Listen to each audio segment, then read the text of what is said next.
Breaking tonight, police have searched 2 of Peter Mandelson's properties. This is very severe for this government. And before anyone rushes to judgment, let's do what this government rarely does. Look at Mandelson's record, because this isn't a man blindsided by one unfortunate headline. This is a man whose entire political career reads like a case study in ethical turbulence. Let's start in 1998. Mandelson, then the Trade and Industry Secretary in Tony Blair's shiny new government, he quietly accepted a £373,000 loan, interest-free, from fellow Labour Minister Jeffrey Robinson to buy a house in Notting Hill. He failed to declare it at the time. There was no criminal investigation. But the concealment was politically fatal for him. He resigned just before Christmas that year. Most political careers normally would end there, but exceptional times aren't we living in? His obviously didn't. In October 1999, he miraculously returned as Northern Ireland Secretary, overseeing implementation of the Good Friday Agreement. But by January 2001, he was gone again. Why?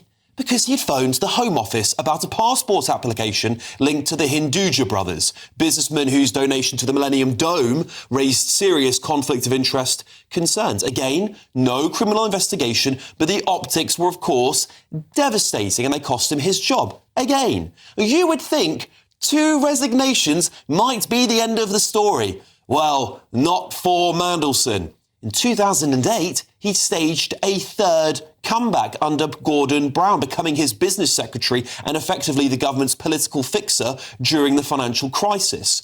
During that period, questions emerged over his relationship with Russian oligarch Oleg Deripaska, including time spent on his yacht. Mandelson denied wrongdoing. No breach was proven. But once again, the judgment raised serious eyebrows. Let's fast forward now to December 2024. Keir Starmer, the so-called forensic ex-lawyer Prime Minister, appoints Mandelson as Britain's ambassador to the United States, the most sensitive and prestigious diplomatic post in this country. Within 2 months, further disclosure in the Epstein files raised serious questions about Mandelson's past associations with the convicted paedophile.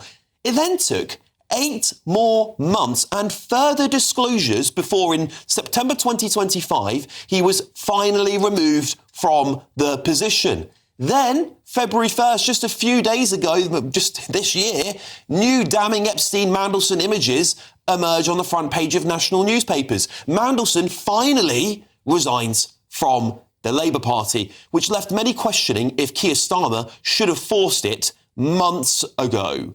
And on February 4th, 2026, at Prime Minister's Questions, again just this week, Starmer is pressed on what security vetting was done.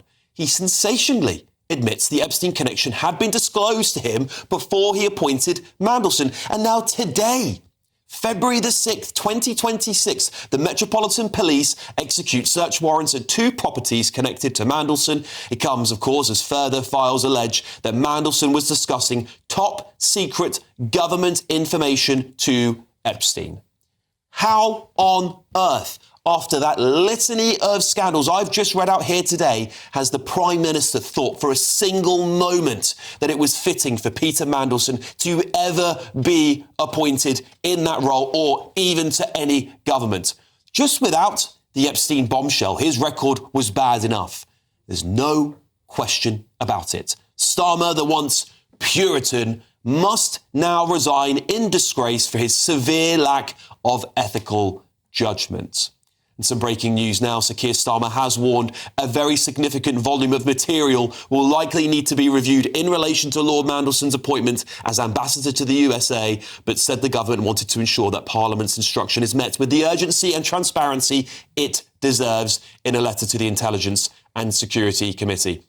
All right, let's get the take of former editor of Labour List and advisor Peter Edwards, as well as my panel this evening, broadcaster and columnist Lizzie Cundy, contributing editor at Novara Media, Michael Walker. Peter, I'll start with you. This is a damning indictment, in my opinion, on Keir Starmer, the Prime Minister's judgment. Without the Epstein stuff alone, it was pretty bad. How on earth can he